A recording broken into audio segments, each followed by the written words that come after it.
So, today we're going to talk about some mystical stuff. We're going to talk about some of the GD stuff that I don't like. So, the GD kind of threw away a bunch of really important things like the Heptarchia system from Enochian, and because they just didn't know it. So, that's kind of important. Another thing that they didn't do is read the Arbitel of Magic, which is a common occult book that we have nowadays. It's mostly a lot of prayers. The first section is, I believe the first two sections are actually entirely dedicated out of prayers. The third section is entirely the Olympic planetaries, so that's kind of the section people read it for, which isn't a really big deal.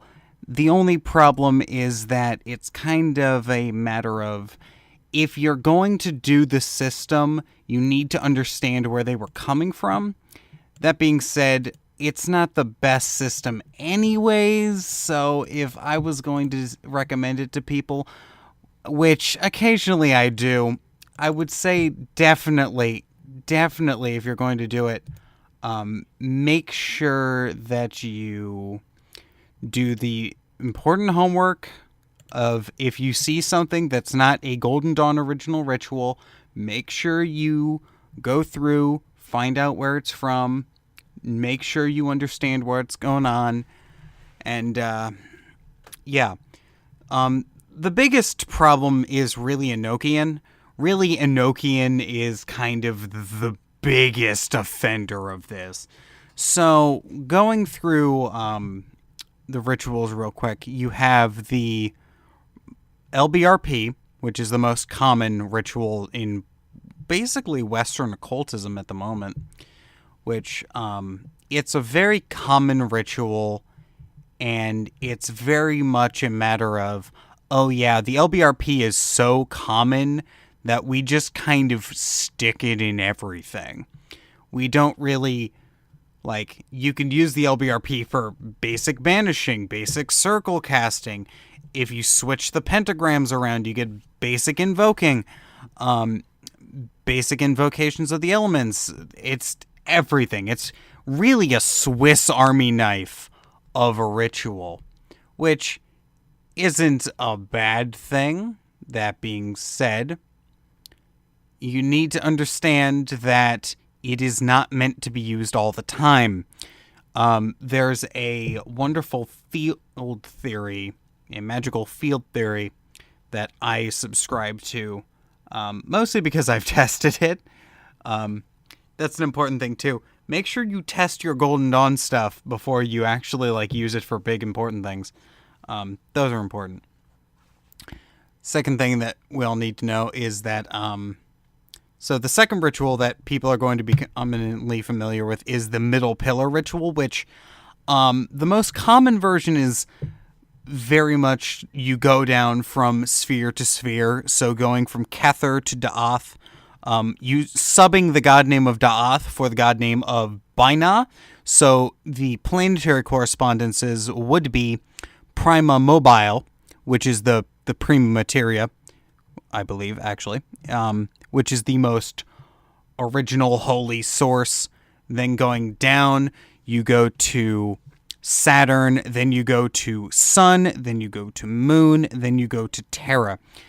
This is kind of a grounding and centering method. It's pretty good. It helps balance you out so you're not, grr, I'm mad about everything. No, it keeps you from doing that. The next most common ritual that I've seen from Golden Dawn, which is really useful, is the hexagram rituals. Which, the thing about the hexagram rituals is that the hexagram rituals are all very much, so in modern times you'll see them all being unicursal. And usually the formula will be, what you'll do is so basic Golden Dawn ritual formula. Ready? Go. Middle pillar. Actually, it's meditation, breathing, ascent into magical space, I'm going to call it. This is where you're kind of, it's an extended version of the first part of their LBRP, where you expand into the universe, so it's ascent into magical space, I'll say. The next one will be doing the LBRP proper, then the LBRH, followed by the analysis of the keyword, which is a Golden Dawn thing meant for spiritual development. The next thing will be your ritual proper, or if you're invoking anything, then you would do middle pillar, and then you would do, after middle pillar, you would kind of banish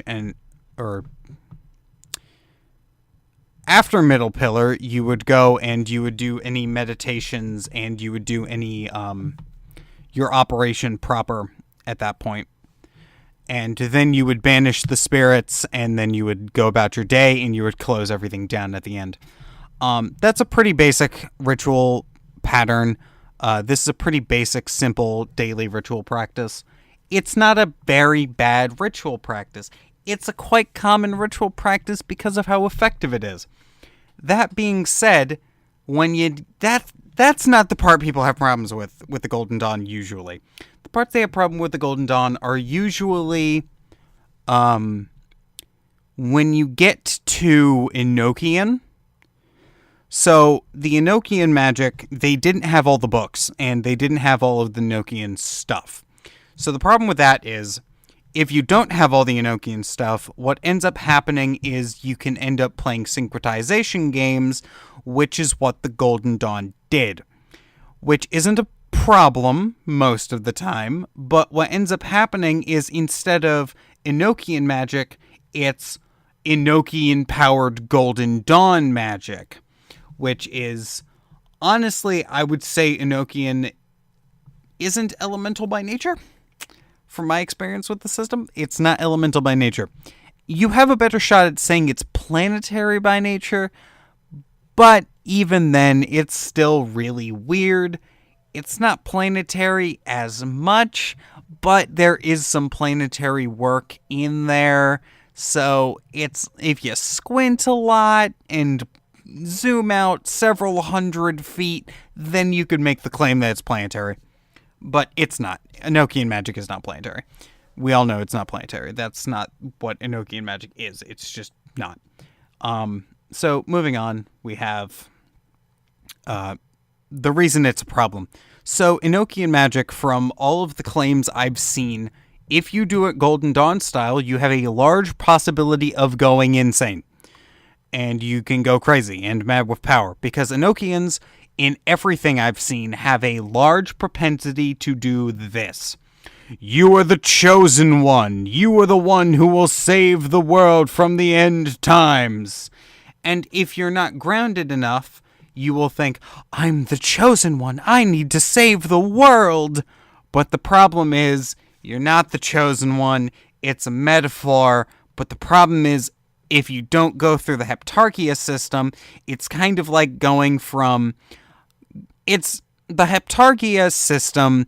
The best way to explain it is it's kind of a regulator, and it's kind of like God's HR department, and the Enochians are like God's tech department.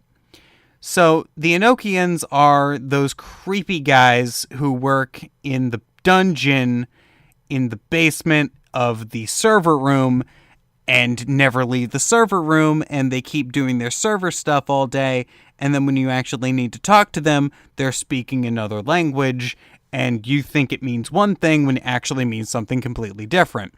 The Heptarchia system is the people who mediate between you and the Enochians. They keep you from going nuts. That being said, you really shouldn't be doing anything you can do with Enochian, you can do with every other system, so it's kind of weird. Like, why would you use this system? Especially the Golden Dawn version, which is just kind of a big scattered mess. I mean, it's bad. It's really bad. The other things is they straight up didn't know what the Olympic planetaries were for, and that in modern occultism is a sin. I'm like 90% sure if you just say that you don't know who the Olympic planetaries are, then you're going to be like thrown under the bus for ignorance. But that's neither here nor there.